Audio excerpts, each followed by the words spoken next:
We all know that in Superflex, quarterbacks are typically most valuable, but is there a case to be made for Breece Hall at 101 this season?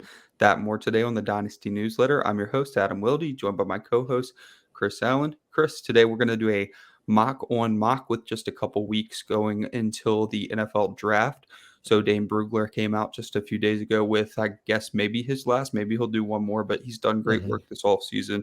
And this is his 7-round mock that we're going to utilize to make our Superflex, remember Superflex rookie picks.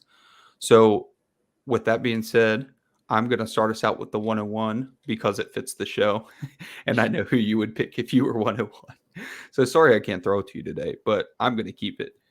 I'm going to go Breece Hall at 101. And Breece Hall is going to the Atlanta Falcons in Dane Brugler's most recent rookie draft. And he's actually going to be playing with your 101 with the Atlanta Falcons. So he's going at the beginning of the second round to the Atlanta Falcons. Not the greatest destination for him. I think that there's going to be a lot of ruckus to be made between he and Kenneth Walker once we talk about his landing spot. But I'll stick to the evals. Like I've said all this offseason, this is going to be a season where you kind of got to stick with your gut because there's too many variables. The players are too closely knit. They're not the top tier. So I'm going to stick with my pre-draft eval and go with Breece Hall to the Atlanta Falcons as my 101 in Superflex, which is going to put you on the clock at 102 to really kick things off. That's a bad landing spot, though. If Breece Hall were to go to Atlanta, I wouldn't say that's. No, I'm not saying it's definitely not bad. It's that Kenneth Walker's landing spot in this mock is a lot better. Oh, so comparatively speaking. Yeah, we're going to get a situation where, people well, are going to try to push him over. I mean, you can bring it into the conversation if you want. Yeah, because for the folks that don't know, Brugler has Breece Hall mocked to the Falcons, and then he's got Kenneth Walker mocked to the Bills. Relatively close. What is it? About 20 picks apart, I think. I'll figure that out while you talk. Yeah, but I would argue unless something is going to change about the backfields of either team, I would argue that Breece Hall winds up in the better spot because if we're looking at what is the average age of the running backs, like right now, like on their squad right now, the average age of the running backs that Breece Hall would be playing with. I mean, he's got Cordero Patterson, essentially. I mean, if we want to categorize him as a running back, I think he is technically categorized as a running back at 30 years of age, like Mike Davis, who's well into his journeyman stretch of his career, Jameson Williams, who's also past that as well. I mean, the only consequential running back, and actually I wouldn't even call him a consequential running back, let's say the youngest running back that he would probably be playing with was Kadri Ollison. So from a volume or opportunity standpoint, I would think that Breece Hall lands in the ideal situation for at least for carries coming right out of the gate compared to Kenneth Walker. Now, who would land in the better offense? Sure, possibly better chances at touches within the 20-yard line, which are touches that we like for running backs, absolutely. But if he's playing alongside, a running back that's currently on their rookie contract in Zach Moss, now who knows if he's even going to get brought into the mix, but Devin Singletary has played at least decent when asked to. So at least there's enough there in order for Kenneth Walker to have like some, competition for his workload. And then you also have to factor in the fact that they do have legitimate pass catchers on that offense already. From Stephon Diggs to Gabriel Davis, Dawson Knox, so on and so forth. So from a opportunity standpoint, I can already see Breece Hall out touching Kenneth Walker. In a very significant way. And if he winds up going or actually getting paired with the quarterback that Brugler has in this mock, which is Malik Willis to the Falcons at 8th overall, who would be my 102, so much the better. I could see a situation where, of course, seeing Marcus Mariota paired back with Arthur Smith, you can already see at least the makings of, well, let's try and take as much off of our rookie quarterback as possible. We already know the concerns about him. I actually saw there was a study that went out early today in terms of completion percentage over expected. These college quarterbacks coming out in this class, they're well below. I think it was actually the only one that was above that. Might have been Kenny Pickett, if I remember correctly. I could be wrong. But Malik Willis, he does have his warts in terms of accuracy. He does have his problems in terms of being able to stay upright, like under pressure. I mean, his adjusted sack rate was the highest in this class. So if Arthur Smith wanted to take away some of that pressure, like off of his rookie quarterback, I could see a number of dump offs handed that way. And that's the way that the Falcons operated even last year, like with Arthur Smith, and even traditionally speaking, like from Devonta Freeman, like so on and so forth, even when Matt Ryan was still there. So I don't think it's a bad thing for either of the two. And I really do like that situation, like if the Falcons do wind up pulling the trigger there. So if that's the case, if Malik Willis does go at 8th overall, like to the Falcons, I do think that actually boosts his value, gives him a chance to see a better chance at seeing more action there in his rookie season, and then possibly being able to develop into the quarterback that we would like to see versus anywhere else where you might see just more of he needs the redshirt year. He needs the developmental time, and then we'll have to wait and see kind of what he truly could be in 2024 or 2023 possibly. Okay, so to bring the conversation full circle, 103 would be Kenneth Walker.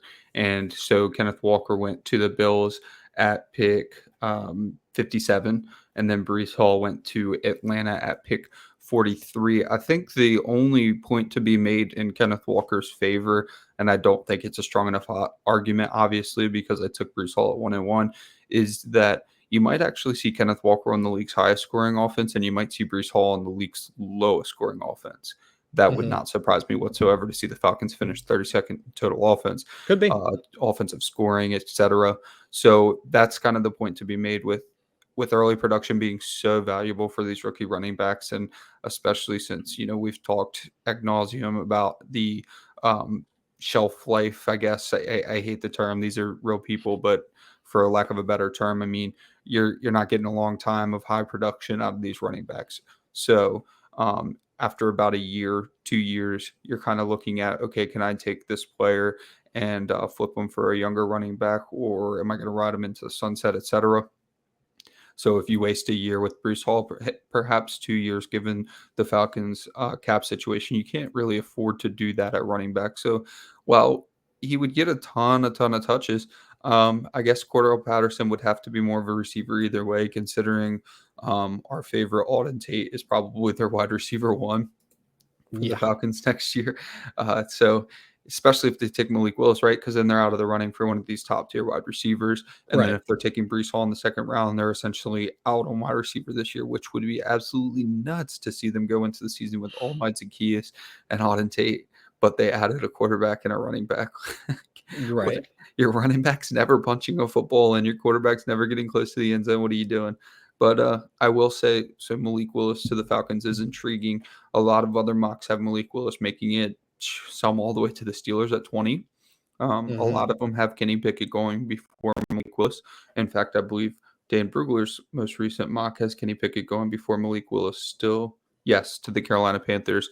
That dreaded Matt Rule connection has Kenny Pickett still going to 6, but then he's got Malik Willis coming off the board right after him. So that's kind of speaks to Kenny Pickett's going to probably be a few picks away from us. I won't speak for your picks, but we're seeing Kenny Pickett go at 6, and we're definitely not taking him ahead of Malik Willis, even though he's going ahead of him in the NFL draft. And there's probably going to be some position players that could be before Kenny Pickett. So Malik Willis, I believe he should be the 102, but hey, if you're subscribed to the newsletter that Joe Bryan puts out, you'll see that the Bloom 100 has come out. Sigmund Bloom works very hard on the Bloom 100, and in the Bloom 100, Sigmund says he would not take Malik Willis ahead of either running back in Superflex. So that kind of attests to somebody who's very plugged into the NFL saying that this draft is not as good as other drafts. Now, our brains are hardwired to say that this is a quarterback. This is super flex. He can run. We are hardwired to look at each draft individually as its own entity rather than a collection of entities that the NFL draft is.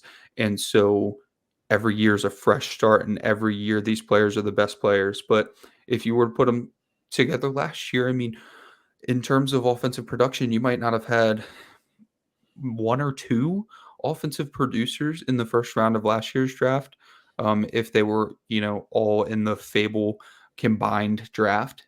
So it's hard to, take that hardwiring out, rewire it, and realize that this draft is not quite as good as last year's draft. So to say that I need to take Malik Willis because he was a quarterback that went early. Would he be a quarterback that goes early in any other year? No, probably not. Mhm. So while it may feel silly, look silly at the time of the draft, taking Breece Hall or Kenneth Walker, look, Najee Harris's value has been incredible. Javonte Williams, I would argue that Javonte Williams is not. God, people are going to come for me. I don't know that he's earned his value just quite yet. He has looked fantastic. He's got very good efficiency metrics, but I want to see that backfield a little bit clearer and that offense a little more productive with Russell Wilson. So Javonte Williams held great value. So it's not really hard to think that these running backs have better value than Malik Willis in a couple years. I don't think he's too far off in saying Kenneth Walker could go before Malik Willis, especially landing with Buffalo. So is it the chicken or the egg? Is Devin Singletary and Zach Moss not involved because they're not good? Or is it because Buffalo doesn't use their running backs? I would argue with Buffalo paying Josh Allen so much money, they would like to have him stop getting hit so hard. I know he's usually the one delivering the hit, but the amount of force is still the same. It can't be good for him long term. So I would imagine that they're going to look at the AFC Championship and say, well, we can't have Gabe Davis scoring 4 touchdowns every single time we need to go against the Chiefs. We've got to do something, which is probably possess the ball a little longer, keep the ball out of Patrick Mahomes' hands a little bit longer. And to me, that says maybe Kenneth Walker, maybe Breece Hall, but I'm going to use that as a signal to say that they're going to utilize the running back more in that situation, which puts you on the clock at 104. At 104. So don't entirely disagree. I think really it comes down to, with the Malik Willis thing, it really does kind of come down to the draft capital. Because like I said earlier, if Willis did go at 8th, I would feel a bit more comfortable taking him there. But if he does fall to any one of those other teams, like you had mentioned, like if Malik Willis goes to the Steelers, if the insert team here, then I think that does put a little bit more risk associated with them. And I might feel a bit more comfortable taking either one of those guys. But I guess my last point about running backs going to the Buffalo Bills. Bills were 4th lowest in targets to their running backs across the entire league last year. Because Josh Allen just ran. Yeah.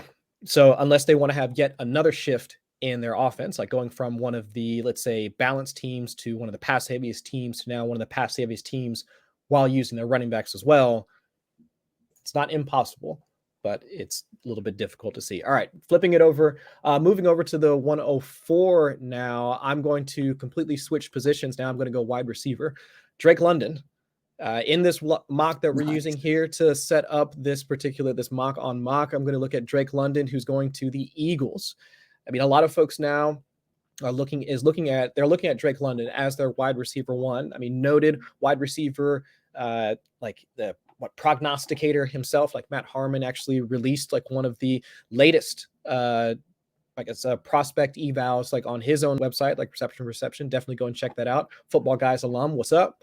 But he had like Drake London showed he actually compared Drake London's separation metrics to Jamar Chase. Very similar. Wow. Like in that sense. So, I mean, not comparing them stylistically, but we had those concerns about Jamar Chase as a separator. But if you go by the numbers, I mean, they were fairly close in terms of being able to beat man and press coverage. So, which was really interesting, thinking about the way that Drake London wins on the field versus the way that Jamar Chase wins on the field. But London to the Eagles, I mean, come on now. I mean, that is, to me, a perfect fit for what they need right now, especially with, Devonta Smith coming into his second year. We know the struggles of what Jalen Hurts as a passer. Like marrying him with a guy like Drake London, a more of a precision-based type runner, I think that would be perfect in that system. So I love it. He was already kind of moving up my ranks, my wide receiver ranks anyway. He's getting the draft capital. He gets put in the spot where he's going to be out on the field almost immediately because, I mean, they're not going to put Jalen Reagor out on the field like over Drake London unless somebody's hurt. So, yeah, I would take Drake London there at the 104. So is Drake London up to your wide receiver 1 without landing spot at this point? Yeah, absolutely. So now I've got a very tough decision because due to landing spot, we've got Garrett Wilson going to the Jets, and then we have Jameson Williams going to the Saints. Now Garrett Wilson is my wide receiver 1 at this point. Jameson Williams is up to my wide receiver 2. I don't think that he's quite got enough. I mean, there's not enough flaws in Garrett Wilson's game for me to jump Jameson Williams over Garrett Wilson at this point, even though Jameson Williams is getting all the buzz. He's getting that kind of late Henry Ruggs push where he's looking like maybe he could be that fast Alabama wide receiver. Now I'd argue that Jameson Williams is more well-rounded than Henry Ruggs, so I guess he might have similar BMI issues, but needless to say, he is going to go very high in this draft. It seems like we're not very concerned with the ACL. So it comes down to, do you stick with your pre-draft priors? And as I said in the beginning of the show, it might be the year that you want to lean on those. So that has me going with Garrett Wilson still here at the 105, even though he's going to the Jets, even though he's going with Zach Wilson. And I'm not sure that Zach Wilson ends up being the long-term answer. It was a huge reach at 102. I know we've talked about it previously on the show that if he didn't go 102, he's probably somewhere around Mac Jones. Maybe he's a Patriot. I know we said that. Like maybe he was still considered better than Mac Jones, right? But he was not considered better than Trey Lance and Justin Fields by any other teams except for maybe the Jets. So that says to me that he probably shouldn't have been the 102, and he's probably not the long-term answer, which is, it's not a good look for a landing spot for Garrett Wilson. But I will say that it is a plethora of opportunity for him. You do have Elijah Moore there that he has to kind of compete with, right? But they're pretty different players. And Garrett Wilson is a fantastic route runner. And Robert Saleh has said again and again that he wants to have his guys be able to play every position, which is like a coaching staple at this point. Every coach wants to say all their wide receivers need to play every position. Well, Corey Davis kind of can play every position. Elijah Moore should be able to play every position. Garrett Wilson definitely can play every position. So maybe, just maybe it works out. But I'll stick with my pre-draft priors and go with Garrett Wilson. I will say, if Garrett Wilson went to the Commanders, I would not be taking him here. So I don't think the Jets are quite as bad a landing spot as the Commanders, and I will take Garrett Wilson here at 105. Gotcha.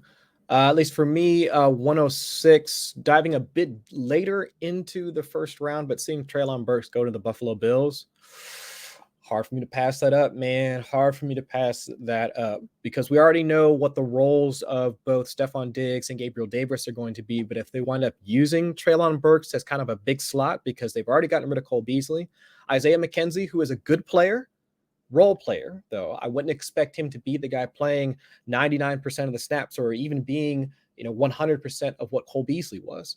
I mean, if they could wind up actually juicing that offense and actually putting Burks into that big slot role, but then using Isaiah McKenzie more often still as a role player, as a rotational player, I think that makes the most sense to me. Like if they were to go with this type of wide receiver rotation, like for their passing game. And I would love that for Burks, like coming in his first season. So if that's the case, yeah, I would probably wind up taking him there at the 106 without too much hesitation because we already know the upside of playing with Josh Allen. I mean, heck, you were already talking about drafting Kenneth Walker early, and same thing with Sigmund Bloom because we know about the types of fantasy production that offense can generate with Josh Allen under center. So now if I can get one of his pass catchers, I mean, so much the better, right? So I would go ahead and take Treylon Burks at 106 if he winds up falling to the Buffalo Bills and they pick him at 25th overall. And then here comes another very tough decision. I will say first on Treylon Burks, the Bills are picking 25, the Cowboys are picking 24. Dave Brewer's a lot smarter than me about NFL football, but I will say I don't think he makes it past the Cowboys. The Cowboys have been pretty out in the open. I say the Cowboys, I should just say Jerry Jones. His Arkansas background says that he's probably going to have a say in taking Treylon Burks at pick 24. So I'm not necessarily willing to say that I believe that Treylon Burks will get to the Bills, but that would be awesome for Treylon Burks' fantasy stock. And I don't mind you taking him there if he's going to the Bills, even ahead of Jameson Williams, who I'm going to take right here. So look, another pick past Kenny Pickett. I don't know what to say. He was the 106. He was a quarterback. This is super flex.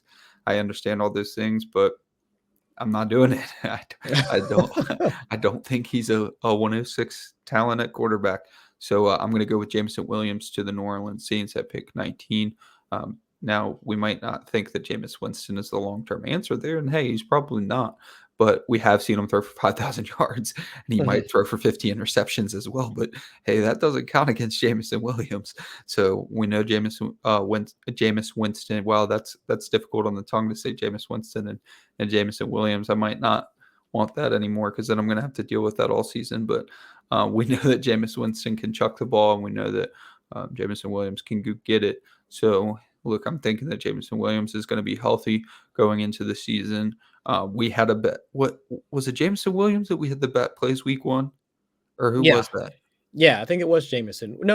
I thought it was No, one we of the agreed he vets. played week 1. It was a vet. Somebody Was he it was Chris Godwin?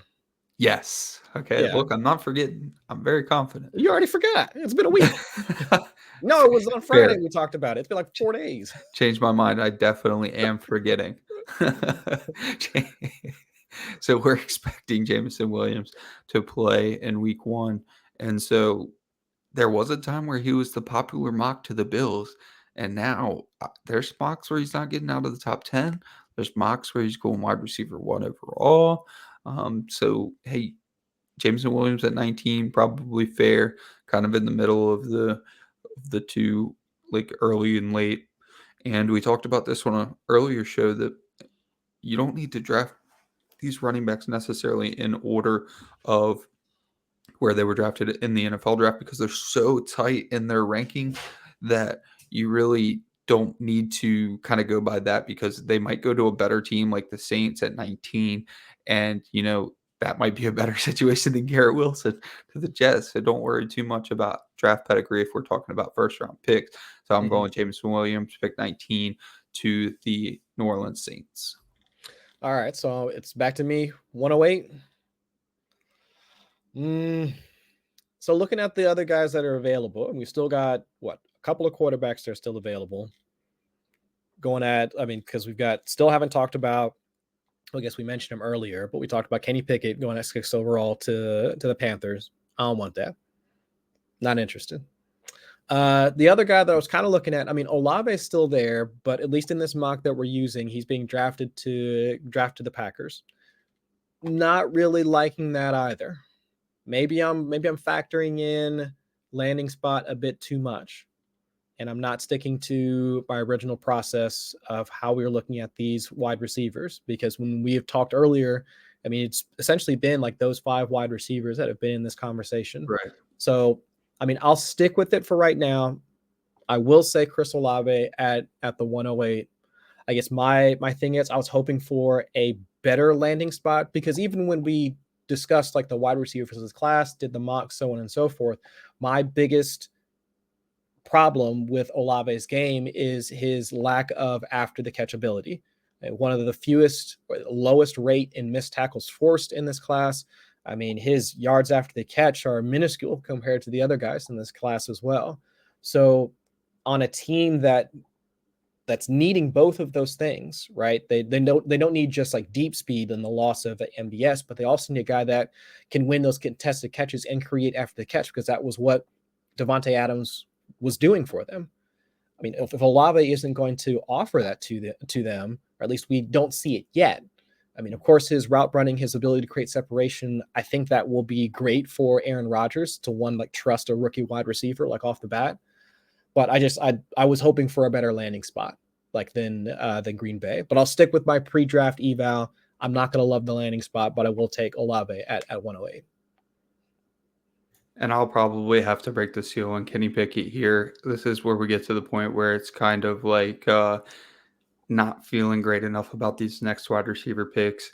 Running backs were drafted really late in this draft, so I'll have to go with Kenny Pickett and just say it's a quarterback in Superflex, drafted in the top 6, just outside the top 5.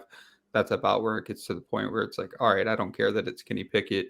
I don't feel strongly enough about these next wide receivers. We're starting to get to the back half of the first round of the NFL draft and early second round.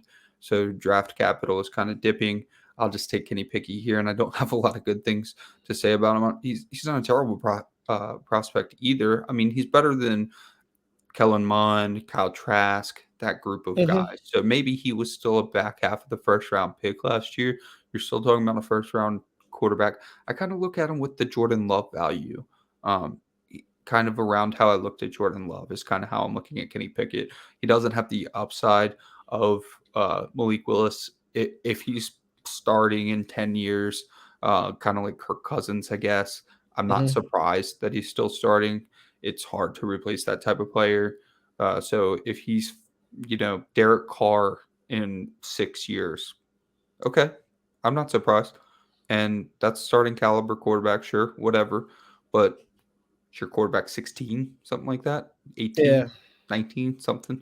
So that's super flex. You get your quarterback 2 of the future year. Very happy, but that's the absolute ceiling for Kenny Pickett, in my opinion.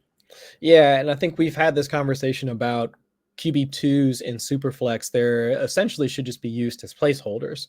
If you wind up drafting a guy like Kenny Pickett, all right, sure, you wound up spending, in this case, a later first round pick on him, but that isn't the end all be all. It's not like a prospect in the past couple of seasons where you drafted Joe Burrow and then that's it. You're probably good, unless you needed to figure out if you had like any of the aging guys on your roster that wound up retiring over the past couple of seasons, Phillip Rivers, Ben Roethlisberger, you name it. But for those QB2s that you wind up picking up, even if they are young, you should continue to be looking for other quarterbacks to draft in future classes. So don't think that just because you draft Kenny Pickett, Matt Corral, Desmond Ritter, that's it. And then the 2023 class, like, no, I'm going to start looking for, Bijan or any of the other wide receivers, like, Jackson Smith, in Jigba, or like any of those other prospects that are be coming out in 23 because you got your quarterback in 22. No, you should be re-upping almost every year until you find another quarterback one to pair with the guy that you already have. So I think from a process standpoint, I don't hate it for you to take Pickett at the 109. But I think it does kind of speak to this particular class in that we were essentially able to get to the 107, 108 Mm-hmm. before we were both kind of making these, like, I don't know about this guy. Right. Yeah, like everything else is kind of cool. Sure, you can have your debates over which should Malik Willis go at 1, 2, 3, Breece Hall, Kenneth Walker, to kind of jumble that trio around up at the top. But at least that's the consensus. I don't think any of the wide receivers are sneaking in there. And then we've got that next bubble of 3 to 4, 5 like wide receivers afterwards, and that gets us to the 108. But then after that, I mean, looking at this draft, I mean, now that I'm sitting here at the 110, I mean, I could say that based off of draft capital, if Jahan Dotson, looking at Brugler's draft, gets first round draft capital, goes to the Lions, shouldn't have a ton of target competition. Of course, Amon-Ra St. Brown is there, but after that, I mean, of course, DJ Chark is there as well. Should there be is there a chance for him to get out on the field like early and often in his rookie season? And I would say yes. I mean, so what are the negatives of taking him there? I mean, now that a guy that most folks had outside of their top 5, top 6 in terms of wide receiver rankings for this class, if he gets the first round draft capital, goes to a situation where he should at least be in the rotation right out of the gate, what's the negatives towards taking him there? It's either him or you hop into the second round, because looking at this mock, they've got Skyy Moore going at 42nd overall to Indianapolis, who almost immediately has a chance to get out on the field, like opposite Michael Pittman, which I think is a great pairing. But that's where, all right, well, do you want the guy that everybody has been high on since this draft process started in Skyy Moore? Or do you take the guy with the first round draft capital who nobody really expects to really go there, but according to this, he's going to have significantly higher draft capital than Skyy Moore at this point? So I don't know. I mean, that's where, again, just talking about this class as a whole, it becomes a little bit difficult to parse out who we should be going with, or where those picks kind of where that value lies, like as you get deeper and deeper, just in the first round, which is kind of wild. Yeah, it goes really fast from I'm kind of excited about this class. You get to pick 107 or maybe even just 106, and you're like, maybe I don't feel terrible about this class. Maybe it's gonna be pretty nice. And then you get to pick 108, and you're like, yeah, I don't know. This is how I feel about the 208.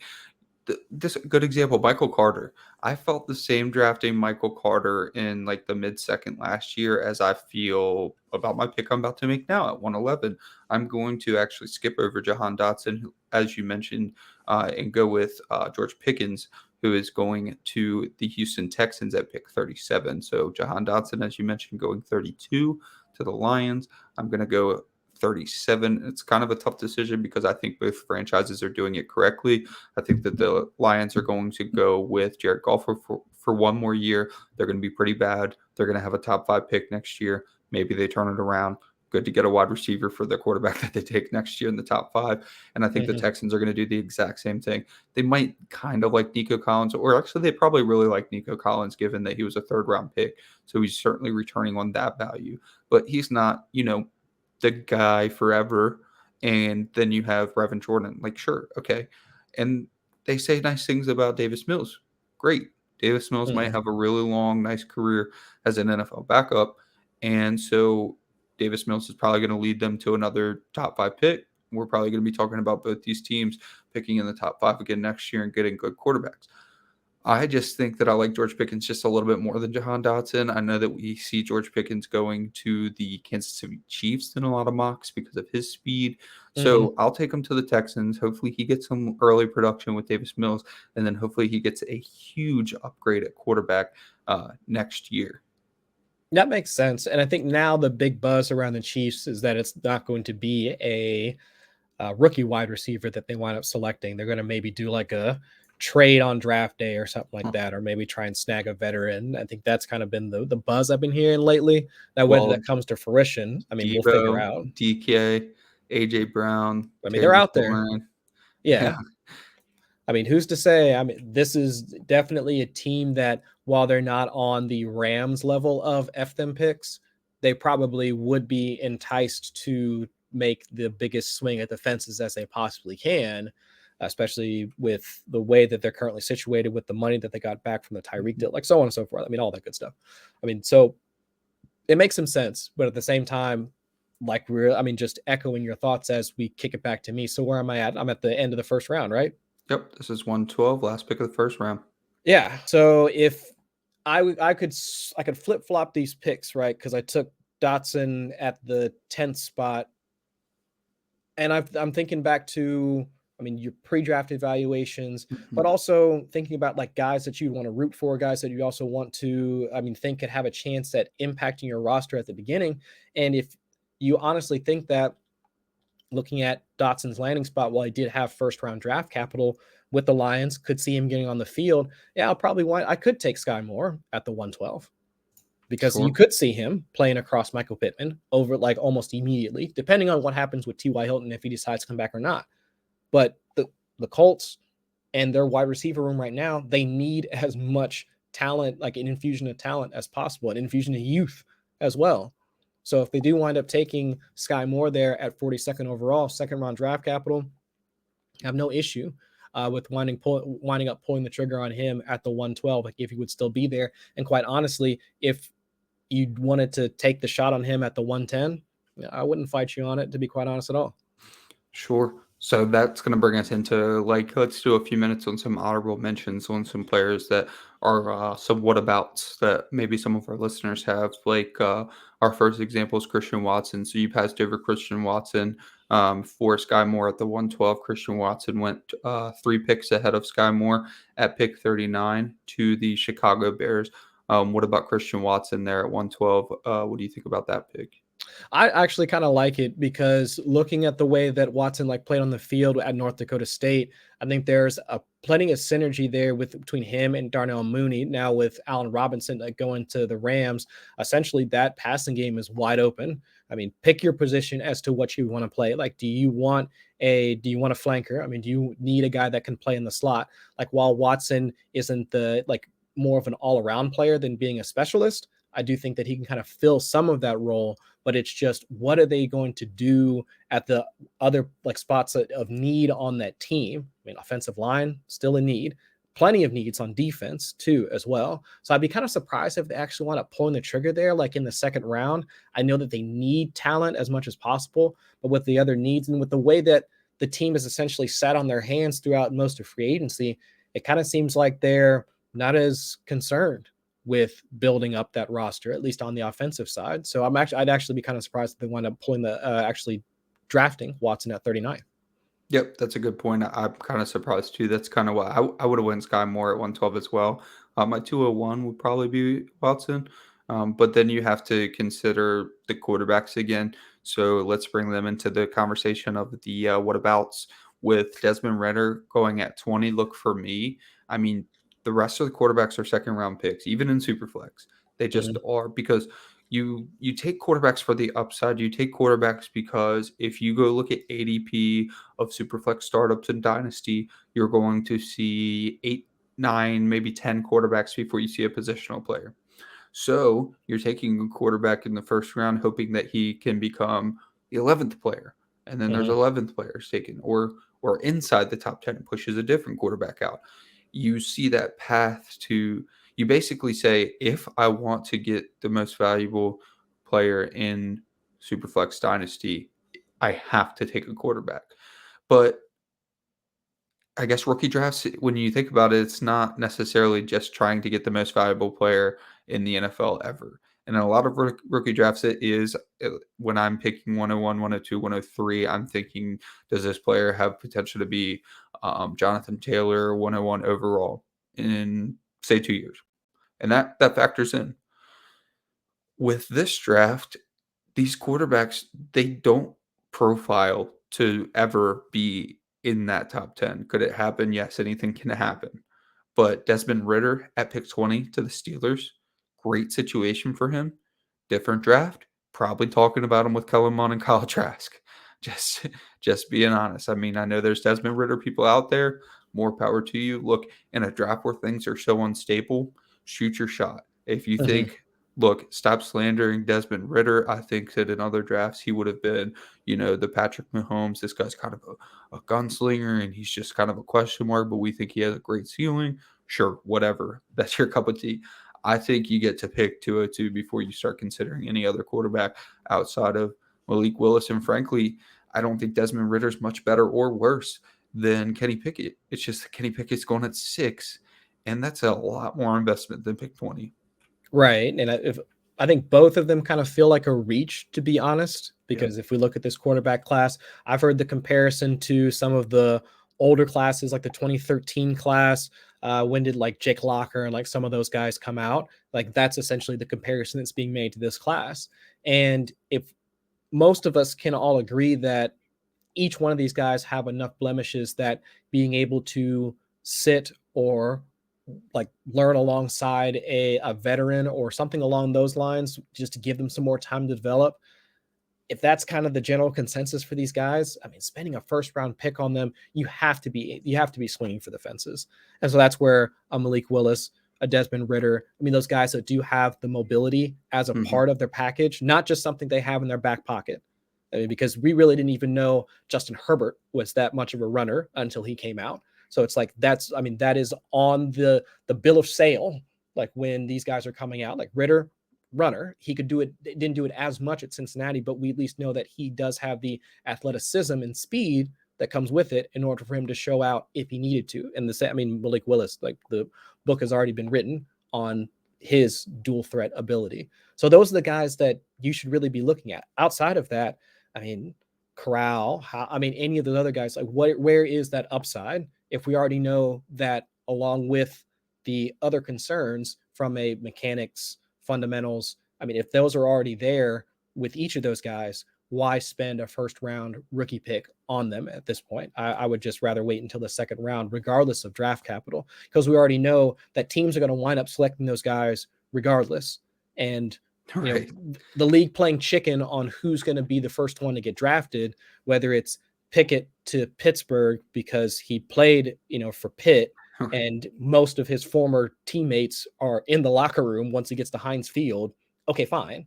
But whoever it winds up being, draft capital, I think this is kind of one of the first classes where draft capital doesn't matter as much. At least not as much. Yeah. Because we all know that if it's not this season, next season is going to be the year that most of us are going to want to be in on it, because we know that the mechanics, the fundamentals, even the dual threat upside is still going to be there in 2023 without the same red flags that we're seeing here in 2022. It's almost as if this season in rookie drafts is almost anybody's game, and maybe the only smart, true professionals are the ones who aren't drafting in this class and manage to somehow package their pick into a 2023 pick or through their 108 at a random 2023 first or something like that. Maybe they end up being the geniuses. And if you are drafting in 2022, maybe it's just anybody's game, because next year I can see us going right back to draft capital being a deciding factor. The difference between the quarterback going at 1 and the quarterback going at 3. Not often are you going to, look back at Joe Burrow. Tua was widely considered to be the 101 for a long time. Of course, he broke his hip, but then Joe Burrow had the best season of any college quarterback ever, and he ends up going 101. So you take Joe Burrow first overall in your rookie superflex drafts, even though Tua was a better prospect by a lot of accounts besides not having the last season. But over a career span, Tua might have had the best career of any college quarterback ever. So maybe Joe Burrow had the best season, but Tua had a more filled out resume, and he went later in the real draft and he went later in superflex draft. Usually that's how it goes. But this year you might need to be all over the place because the draft is just going to be so weird, and there could be a lot of different reasons for that. But it's going to be maybe a year to turn a franchise around that you've had for a long time in Dynasty that you just haven't been able to make the right picks. And maybe this year is the year that you're going to get some value later because people just aren't so sure. The last whataboutism we can go through is just running backs. We had 2 running backs to talk about, and that's it. No one even else to consider, because if you look at this draft as I go through and find the running back, because I would have to do a lot of scrolling if I didn't do that. You're not finding running backs again until the 3rd round. And it's Tyler Algier. I always say his name incorrectly. Yeah. Going to New Orleans at pick 98. So how do you even consider him really when you have 7 wide receivers going in the top 50 picks? Right. How are you going to take a running back? And not even my running back 3. Not even my running back 4 or maybe 5. Yeah. Isaiah Spiller, both White, Rashad White, Zamir White. So, if he's going to go running back 3 at pick 98, and he's not even my running back close to 3 in my rankings pre-draft, probably just not interested. Yeah, but I do think that if Isaiah Spiller, who most folks at least had in their top 5 in terms of running backs for this class, he goes to Tampa Bay, regardless of if it's the 5th round or whenever he goes. I think he goes on day 3, I think, at this point. But if he goes to Tampa Bay, then yeah, people will automatically vault him right back up. Pick 133 to Tampa Bay. Yeah, people will automatically they'll just vault him right back up, and then it's going to be almost like the Javonte Williams, Melvin Gordon thing, where they're just waiting for something to happen to LF, and then have Spiller take over. After that, I can almost immediately see people starting to hype up Spiller if the Bucks wind up taking him. Sure, and Zamir White's going to Baltimore. James Cook's going to the Giants. So it's some pretty juicy landing spots. Kyron Williams going to Chicago would be nice to complement David Montgomery, who I think is underrated. So there's some nice landing positions to discuss in the 2nd round, but I'm not even looking.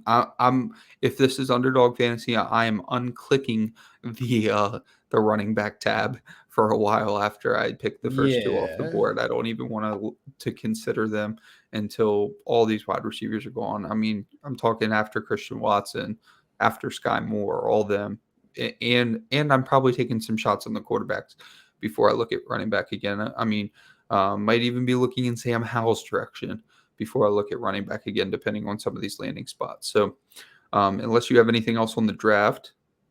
A couple of things. Well, I guess there's one big thing about the running backs where I do agree with you in the sense that the wide receivers that we were talking about earlier that are going to probably be like day 2, like end of, mid to end of day 2, maybe even like early day 3 picks. Those would be the guys that I'll probably be spending most of my second round picks on. And then once we get into the quarterbacks, like the quarterback 2, quarterback 3 of the class, and so on and so forth, sure.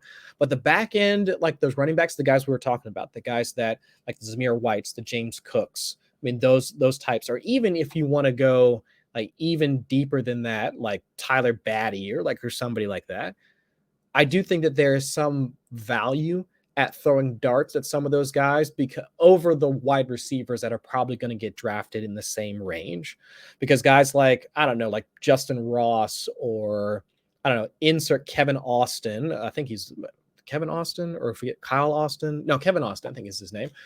Prospect in this class. Any one of those like wide receivers that are going to get drafted, who you might be able to squint and see them having some sort of role like on their particular offense. It's just more difficult for a number of those wide receivers to, one, get on the field, and then two, have any sort of chemistry with the quarterbacks that they're going to be playing with, because they're probably at least like second stringers on their own team. But for running backs, it's different. I mean, you can see a path to, I mean, just based off of injury, that James Cook could wind up on the field as a pass catching specialist just for that's one of his calling cards. Zamir White, same thing. And you can wind up having, at least for a 2 to 3 week span, those guys could be the people that wind up winning you your week. I mean, heck, just look at what just happened to Elijah Mitchell. Not saying Elijah Mitchell is going to happen again this year, where you have a 6th, 7th round drafted player automatically vault up into an RB1 position. But we've seen in the past where injuries have put some of those guys that we essentially wanted to be RB stashes, and they've wound up in the limelight for 2 to 3 weeks. Look at Khalil Herbert from just last season. So I think throwing those darts at some of those running backs, while it might be a little bit more nebulous, is, I think, a better shot than throwing that same dart at a wide receiver with similar draft capital. Yeah, once you get out of that top range of wide receivers, I'm okay going away from them. Their hit rate is so abysmal.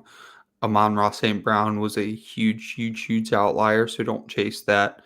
We had Amon-Ra St. Brown over Kadarius Toney, but that was more of our opinion against Kadarius Toney. And Yeah. him, well, we looked at him as an outlier. Yes, he was a first-round pick, but we believe he's an outlier, won't succeed. Turns out we were wrong and right. I still think Yeah. Amon-Ra St. Brown's more valuable than Kadarius Toney, but while Kadarius Toney didn't technically hit, there's some injuries and such that went into that. Some getting kicked out of football games, I believe. So I think Kadarius Toney is more valuable than we made him out to be. But the Yeah. point is, Amon-Ra St. Brown being a 4th round NFL draft pick and then being picked in the second at like 204. Don't expect that to happen very often. So when you're talking about these 4th round wide receivers, yeah, take a shot on a running back that went in the 3rd round to a good team. The problem with mock drafts is someone like Dane Brugler is going to mock running backs to teams that they should go to. And I'm sure he accounts for team history, things he's heard, etc. But at the end of the day, when you're putting the picks down, you're not going to pick too many picks down that don't make any sense. So right now, all these landing spots make a lot of sense for taking a 2nd running back or even a 1st running back for Sure. Breece Hall and Kenneth Walker. But come draft day, there's going to be a lot of teams that have like solid running back rooms already that just take a running back for no Right. reason. And Yeah. then they ended up just maybe getting X off your board. But then you'll have situations like Elijah Mitchell. And a lot of people can roll their eyes at that and say, yeah, everybody talks about who's going to be the next Elijah Mitchell on Twitter and et cetera. But in that situation, it's not just hindsight. They drafted Trey Sermon, sure. And I will point out, they even traded up for Trey Sermon in the 3rd round. Right. But Trey Sermon's 3rd round capital should not have blocked Elijah Mitchell. He was still in the competition. And as Matt Waldman could attest to, he was a better fit for San Francisco's system. As a matter of fact, Trey Sermon was Matt Waldman's running back 1. And Matt Waldman even said probably the worst situation that Trey Sermon could be drafted into in terms of scheme for his physical ability. So, you've got the 49ers as a considered, fantastic run team, but they've got that zone read type situation, the wide zone-esque offense, not quite wide zone anymore. doesn't really fit Trey Sermon as well as it did Elijah Mitchell, and it just so happens that it turned out that way. So there's little nuggets that you can pick up like that when you go in to look at these running backs, where when you don't feel good about a player that you're picking anymore, just take a look at a running back and say, what kind of narrative can I tell myself where I could see this running back getting involved early on? So if I have to spend narratives, I'll probably spend narratives with the quarterbacks first, in my opinion, but Mhm. I'm not going to do it with wide receiver. I know the hit rates, they're really bad after the first couple rounds. It's really tough for a third round wide receiver to hit. It's almost impossible for a fourth, fifth, sixth round wide receiver to hit. So I'm usually going to be throwing darts at those running backs or those quarterbacks, especially in Superflex. And hey, don't forget about the tight ends. I mean, it's Yeah, a yeah. year where we're not super excited. McBride is kind of exciting. Maybe do it all tight end for you. So once you start feeling like you aren't excited to make the pick, either trade it to somebody who is excited to make that pick, or start looking at upside, looking at narrative, seeing what dots you connect to that player getting early involvement. Because to me, early involvement is the biggest indication of long-term success. If you get involved early, you earned it. You're ready to play in the NFL, and they're probably going to keep you involved if you can do well when they involve you originally. It's fair. So that's going to do it for today's Dynasty Newsletter. Sure you subscribe to the email list. You'll see the Bloom 100. You'll see all the great nuggets from Cecil Lammey, Sigmund Bloom, Joe Bryant. That's going to do it for today. Thank you for coming out. Please like, subscribe, rate, review, and we'll catch you all next time. Peace.